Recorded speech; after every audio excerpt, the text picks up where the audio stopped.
اللہ تعالیٰ کا شکر ادا کرنا چاہیے کہ اللہ تعالیٰ نے انسان بنا کر ایمان کی نعمت عطا فرما کے حضور اکرم صلی اللہ علیہ وسلم کا امتی ہونے کا شرف بخشا ہے۔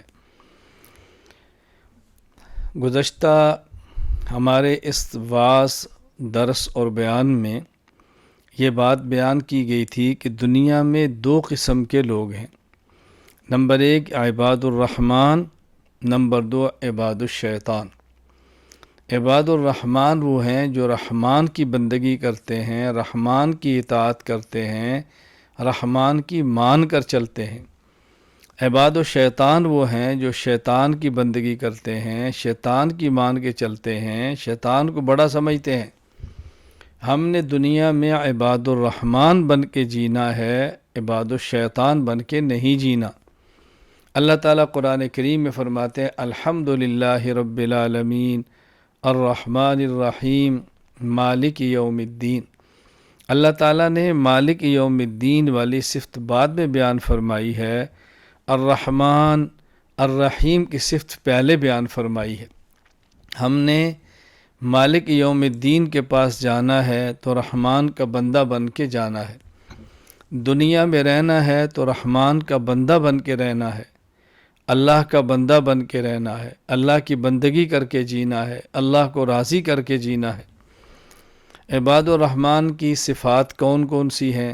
اللہ پاک نے خود ان صفات کو بیان فرمایا ہے۔ رحمان کے بندوں میں صفتیں کیا ہونی چاہیے؟ رحمان خود بتا رہے ہیں۔ ایک یہ ہے کہ میں کہوں، کوئی اور کہے، یہ بات الگ ہے۔ رحمان خود فرما رہے ہیں کہ میرے بندوں کی صفتیں کیا ہیں۔ قرآن کریم سورۃ الفرقان آیت نمبر 63، وعباد الرحمن الذین یمشون علی الارض ہونا، یہ پہلی صفت بیان کی ہے۔ رحمان کے بندے وہ ہیں جب زمین پر چلتے ہیں اکڑتے نہیں ہیں، تکبر نہیں کرتے، شیخیاں نہیں مارتے، تواضع کے ساتھ جیتے ہیں، پستی کے ساتھ چلتے ہیں۔ اللہ اکبر۔ اور دوسری صفت بیان فرمائی وَإِذَا خَاطَبَهُمُ الْجَاهِلُونَ قَالُوا سَلَامًا، جب ان سے جاہل، ضدی، عنادی لوگ بات کریں تو یہ ان سے جھگڑتے نہیں ہیں، باس و مباحثہ نہیں کرتے، ان سے ٹکراتے نہیں ہیں، بس کہتے ہیں سلامہ سلامہ۔ سلامہ کا مطلب میں دلائل سے آگے پیش کروں گا۔ قرآن کریم نے اس لفظ کو کہاں استعمال فرمایا؟ سلامہ کا خلاصہ یہ ہے کہ جب ان سے کوئی ایسا شخص گفتگو کرے جو ضدی ہو، جو عنادی ہو، بغض اور کینے والا ہو، جھگڑا کرے، فساد کرے، فضول بحث کرے، تو یہ لوگ کہتے ہیں بھائی سلامتی ہو، سلامتی ہو، اللہ تعالیٰ مجھے تمہارے شر سے بچائے، تمہیں ہمارے شر سے بچائے، سلامتی ہو۔ سلامتی کیا کہ الگ تھلگ ہو جاتے ہیں، اللہ تعالیٰ ہمیں آپ سے محفوظ رکھے، سلامتی کہہ کر الگ ہو جاتے ہیں۔ قرآن کریم میں یہ لفظ اللہ پاک نے کئی جگہ پر استعمال فرمایا ہے، یہ بات اچھی طرح ذہن نشین فرما لیں۔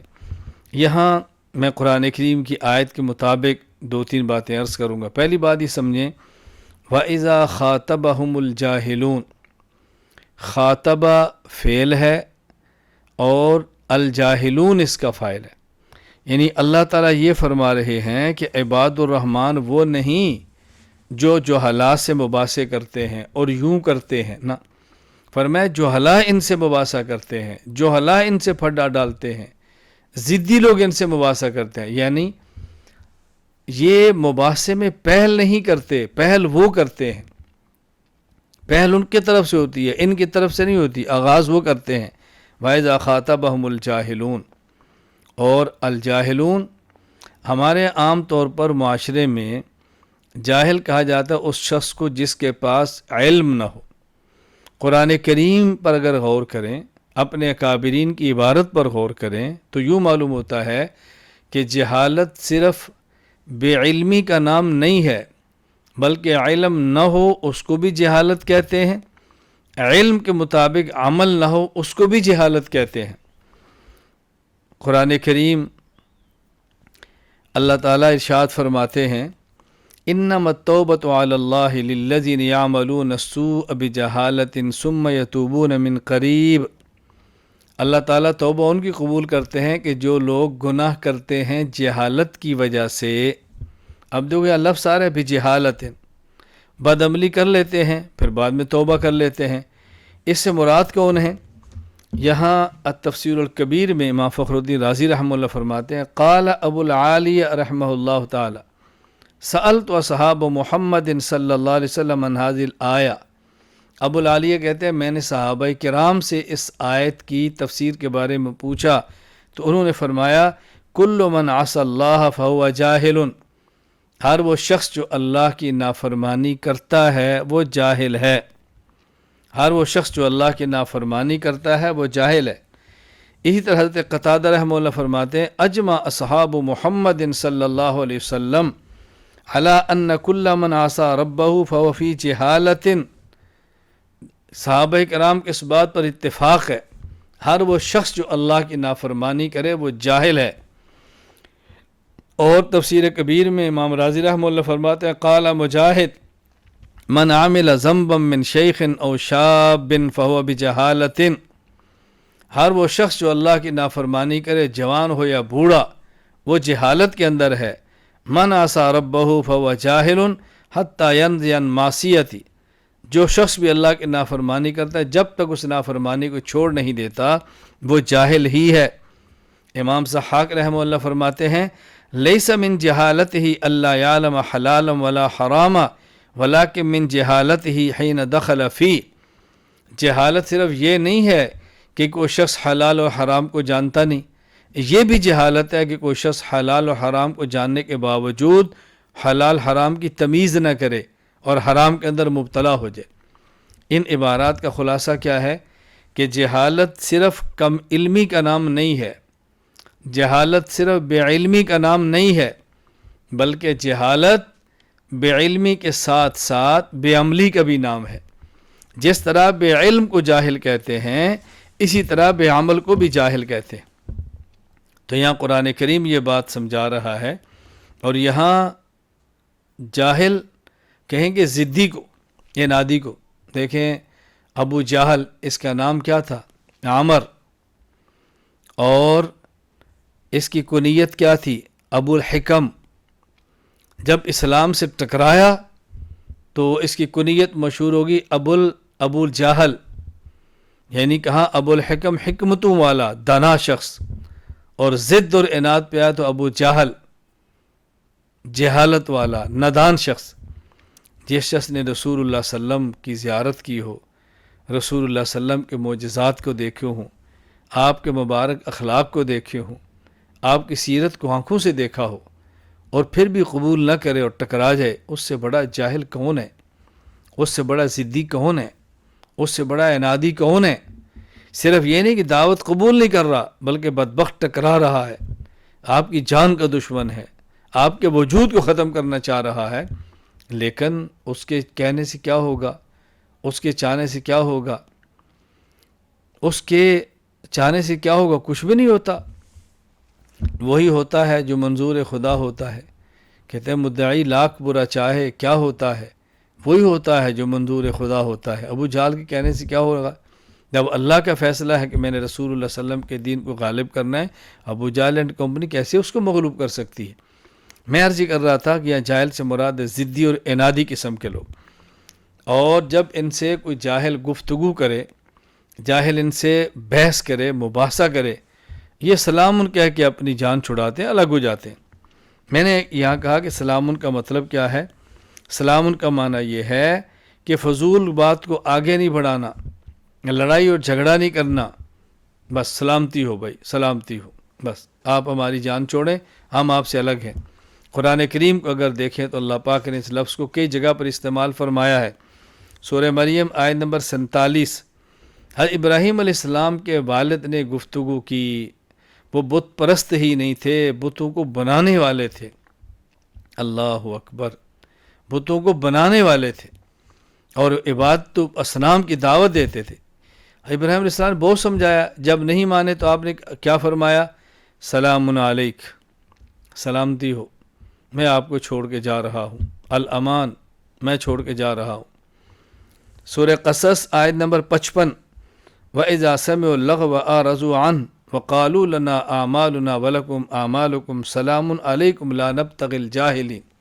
قرآن کریم کہتا ہے جب یہ متقین اہل اللہ ان سے کوئی لوگ گفتگو کرے اعراض کرتے ہیں، الگ ہو جاتے ہیں، کہتے ہیں ہمارے ساتھ ہمارے اعمال، تمہارے ساتھ تمہارے اعمال، ہمارے لیے اپنا راستہ، تمہارا اپنا راستہ، سلام علیکم، سلام سلامتی ہو۔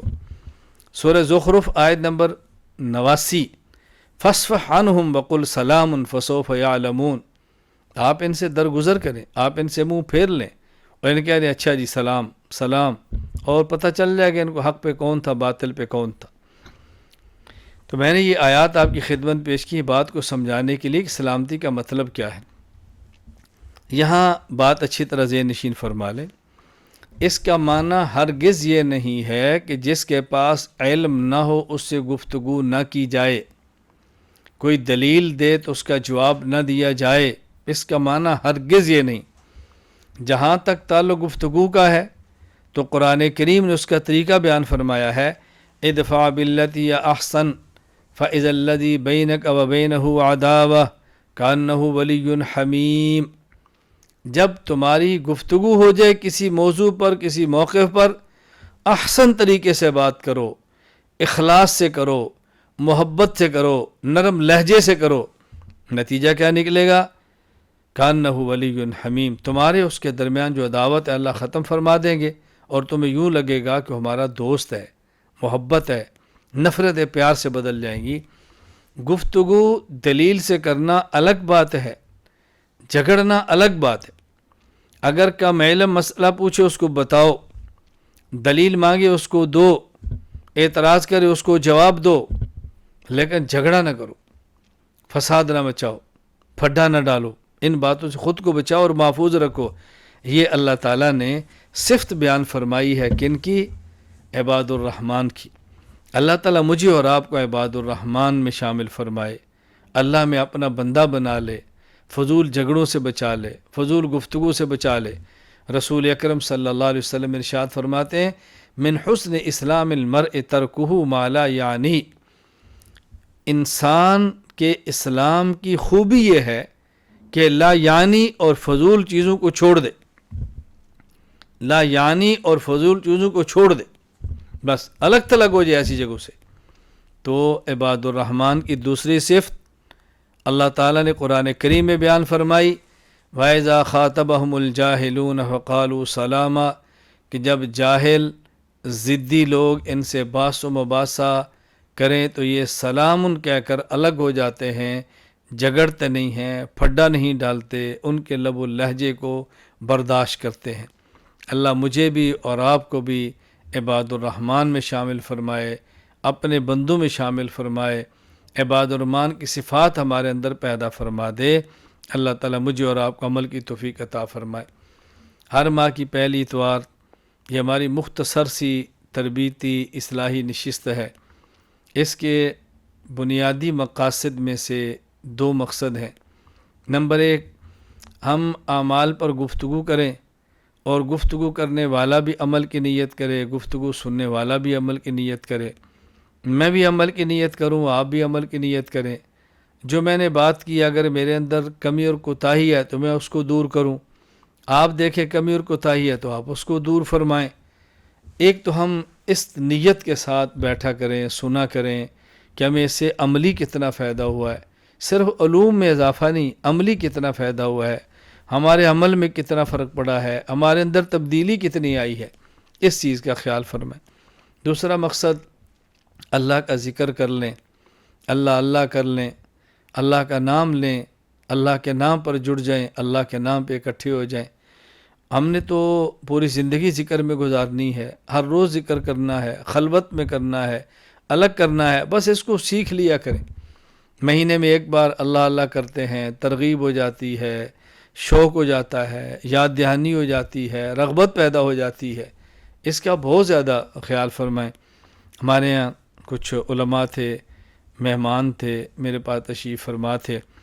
گزشتہ کل ان کا سفر تھا تو وہ یہاں استنبول سے چلے اور دبئی، پھر دبئی سے آگے جانا تھا، ایئرپورٹ پہ اترے۔ صبح ان کا میں نے میسیج دیکھا، مجھے بہت خوشی ہوئی